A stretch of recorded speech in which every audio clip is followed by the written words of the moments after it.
மிதுனம் ராசி அப்படின்னு சொன்னாலே பாருங்க, நல்ல ஒரு பேச்சு திறமையும் நல்ல ஒரு புத்தி சாதுரியமும் கலந்த ஒரு அதிசயமான ராசியா இருப்பீங்க. ஒரே நேரத்தில் பல விஷயத்தை கையாள பிறந்தவங்க நீங்கள். யோசிக்கிற வேகத்திலேயே அந்த விஷயத்தை சிறப்பாக செஞ்சு காட்டுவீங்க. உங்கள் பேச்சிலேயே பல நல்ல வாய்ப்புகளை உருவாக்கக்கூடிய பவர் கொண்டது இந்த மிதுனம் ராசி.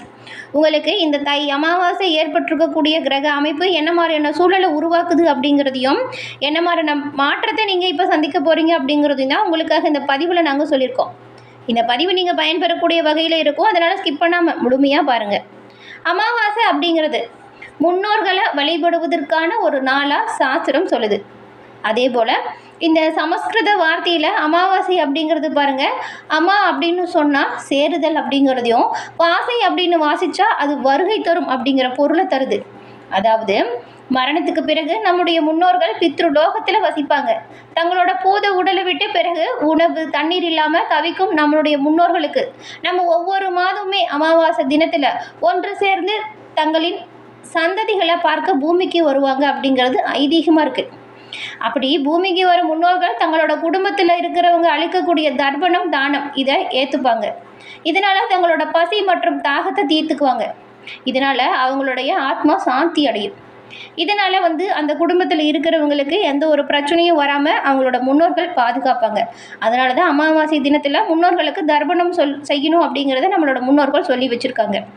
தர்ப்பணம் செய்ய ரொம்பவுமே ஒரு சரியான உகந்த மாதம் அப்படின்னு சொன்னால் தை மாதம், ஆடி மாதம், புரட்டாசி. இது ரொம்பவுமே சிறப்பு வாய்ந்தது. ஒவ்வொரு மாதமும் வரக்கூடிய அமாவாசைகளை விடவே இந்த தை அமாவாசை அப்படிங்கிறது சிறப்பு வாய்ந்ததாக இருக்குது. அதனால் இந்த மிதுன ராசிக்காரங்க பாருங்கள், இந்த அமாவாசையை தவற விடாமல் உங்களோட முன்னோர்களுக்கு தர்ப்பணம் செய்து வழிபாடு செய்யுங்க. உங்களால் முயன்ற உதவிகளை ஏழை எளியவர்களுக்கு தானமாக கொடுங்க. அதுவும் அன்றைய தினம் நீங்கள் அன்னதானம் செய்கிறது ரொம்பவுமே அற்புதமான மாற்றத்தை உங்களுக்கு ஏற்படும். அமாவாசை நாளில் முன்னோர்களுக்கு தர்ப்பணம் மற்றும் பித்ரு கர்மம் செய்வது பித்ரு தோஷம், பித்ரு சாபம் இதிலிருந்து விடுபட்டு நல்ல ஒரு உயர்வுக்கு வரக்கூடிய அமைப்பை கொடுக்கும். அப்படிப்பட்ட அமாவாசை திதியை நீங்கள் தவற விட்டுறாதீங்க. முடிஞ்ச அளவுக்கு உங்களால் முயன்ற உதவிகளை மற்றவங்களுக்கு செய்யுங்க. அதுவே சிறப்பான உயர்வை ஏற்படுத்தும். அதுவும் குலதெய்வ வழிபாடு ரொம்ப ரொம்ப நல்லதுங்க. ஏன்னா நம்மளோட முன்னோர்களை தான் நம்ம குலதெய்வமாக வச்சு வழிபாடு செய்கிறோம். அந்த அமாவாசை தினத்தில் முன்னோர்கள் வழிபாடு ரொம்பவும் நல்லதாக இருக்கும். குலதெய்வ வழிபாடு சிறப்பான உயர்வை ஏற்படுத்தும். மிதுன ராசிக்காரங்க இந்த ஒரு வாய்ப்பை தவற விடாமல் பயன்படுத்திக்கோங்க. அப்படி சிறப்பு வாய்ந்த அமாவாசை ஜனவரி 18ஆம் தேதி வருது. அன்றைய தினம் நீங்கள் மேற்கொள்கிற ஒவ்வொரு விஷயமும் நல்ல விஷயங்களும் நன்மையை கட்டாயம் உங்களுக்கு ஏற்படுத்தும். இந்த பதிவை பார்த்துட்டு இருக்க மிதுன ராசிக்காரங்க, உங்கள் குலதெய்வம் என்ன தெய்வம் அப்படிங்கிறதுமே நம்ம சேனல் கமெண்ட் பாக்ஸில் தெரிவிங்க. உங்கள் குலதெய்வத்திடம் நாங்களும் பிரார்த்தனை செஞ்சுக்கிறோம். எல்லா வகையிலுமே சிறப்பான உயர்வு பெற ஆண்டவனிடம் உங்களுக்காக பிரார்த்தனையும் உங்களுக்கு நல்ல உயர்வு கிடைக்க உங்களுக்குமே வாழ்த்துக்களை தெரிவிச்சுக்கிறோம். மேலும் உங்கள் சுய ஜாதக கணிப்பை நீங்கள் விரிவாக தெரிஞ்சுக்கணும் அப்படின்னு நினச்சா டிஸ்கிரிப்ஷனில் பாருங்கள், ஜோதிடரோட நம்பர் கொடுத்துருக்கோம். அந்த நம்பருக்கு ஃபோன் பண்ணாலே போதும். எளிய முறையில் உங்கள் ஜாதக கணிப்பை நீங்கள் தெரிஞ்சுக்கலாம். எல்லா வகையிலுமே சிறப்பான உயர்வையும் நன்மையும் இதனால் நீங்கள் பெற முடியும்.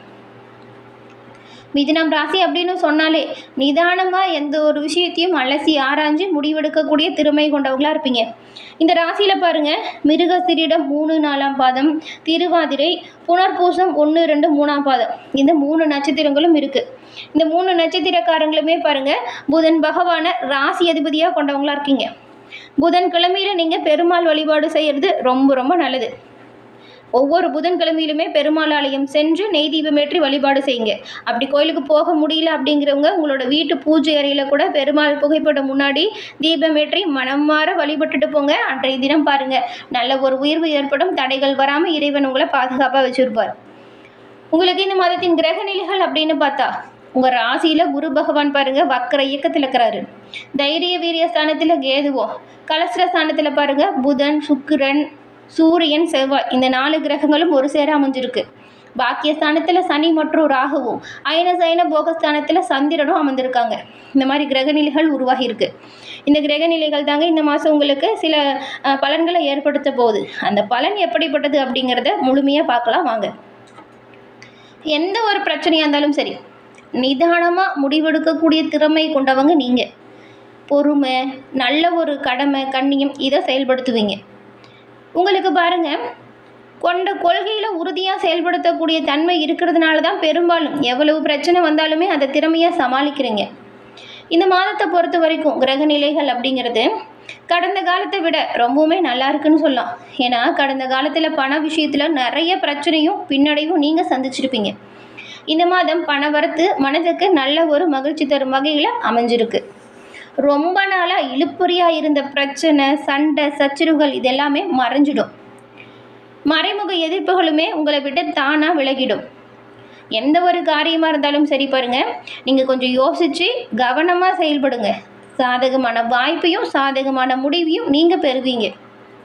அதே போல் ரொம்ப நாளாக பிரிஞ்சிருந்தவங்க உங்களுடைய விருப்பமானவர்களின் சந்திப்பை இப்போ ஏற்படுத்தக்கூடிய அமைப்பு இருக்குது. அவங்கள சந்திக்கக்கூடிய யோகம் இருக்குது. அதே போல் உங்ககிட்ட சண்டை போட்டு பேசாமல் இருந்த நண்பர்கள் அவங்களோட தவறை உணர்ந்து இப்போ அவங்களா தானாக உங்ககிட்ட பேசுவாங்க. ஏன்னா சுக்கிரன் சஞ்சாரம் ரொம்பவுமே நல்லா இருக்குது. அதனால தான் சில நல்ல வாய்ப்புகள் வருது. வரக்கூடிய வாய்ப்புகளை சரியாக பயன்படுத்திக்கோங்க. சுக்கிரன் சஞ்சாரத்தால் உங்களுக்கு வாக்கு வன்மையால் நன்மை வரும். ரொம்ப நாளாக இந்த நோயால் அவதிப்பட்டவங்க கூட நோய் நீங்கி உடல் ஆரோக்கியம் பெறும் அமைப்பு உருவாகியிருக்கு. தொழில் வியாபாரம் இது நீங்கள் திட்டமிட்டபடி நல்லா சிறப்பாக நடக்கும். பழைய பாக்கிகளுமே கூடிய விரைவில் வசூலாகிடும். தராமல் இழுப்பறியாக இருந்தவங்க கூட தானாக கொண்டு வந்து கொடுப்பாங்க. நீங்கள் எதிர்பார்த்த நிதி உதவி கிடைக்கும். தொழில் வியாபாரத்தை விரிவுபடுத்தணும் அப்படின்னு யோசிச்சுட்டு இருந்தவங்களாம் அதுக்கான கைகூடி வரும் காலகட்டம் இது. நீங்கள் இப்போ நல்லா கவனமாக செயல்பட்டு நன்மையை பெறக்கூடிய ஒரு அமைப்புன்னு சொல்லலாம். அதுவும் அரசாங்கம் மூலம் கூட நடக்கணும் அப்படின்ற காரியம் இப்போ நல்லா நடக்கும். அரசாங்கத்தின் மூலம் சாதகமான நிலை மிதுன ராசி அன்பர்கள் உங்களுக்கு வந்திருக்கு. உத்தியோகத்தில் இருக்கிறவங்களுக்கு பாருங்கள், வேலைப்பளு கொஞ்சம் அதிகமாக இருக்கிற மாதிரி தான் இருக்கும். ஆனால் வீண் அலைச்சல் குறையும். நீங்கள் எதிர்பார்த்து காத்திருந்த அதிகாரம் அந்தஸ்து இப்போ கிடைக்கும். நீங்கள் எப்பயும் போலயே உங்கள் பொறுப்பை சிறப்பாக செய்யுங்க. அதுக்கான அங்கீகாரம் கண்டாயம் கிடைக்கும். உங்கள் சாமர்த்தியமான பேச்சால் வரக்கூடிய பிரச்சனைகளை கூட ரொம்பவுமே சாமர்த்தியமாக சமாளிப்பீங்க.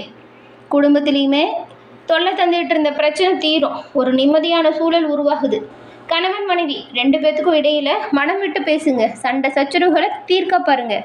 இடையில் பிரச்சனை எதுவும் ஏற்படாமல் கொஞ்சம் சுமூகமாக விட்டு கொடுத்து போகிறது நல்லது. அப்படி இருந்தால் உங்களுக்குள்ள நெருக்கம் அதிகரிக்கும்.